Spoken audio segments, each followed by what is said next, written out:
పింఛం విప్పిన నెమలికి మల్లె తొలకరి జల్లుల మేఘం మల్లె అలజడి హృదయం మాడిన కూచిపూడి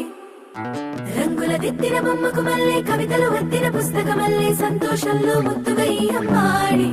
ఆరారు ఋతువుల అందం ఒకటిగా కలిపి వింతలు ఏడు పక్కకు జరిపే కొత్తగా పుంతలు తొక్కెను ఈ అరవిందం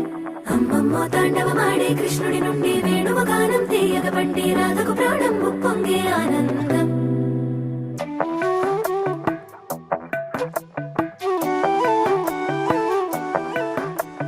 మధురము కదా ప్రతొక నడక నీతో కలిసేలా తరగని కథ మనదే కనుక మనసు మురిసినిలా ఉసురేమో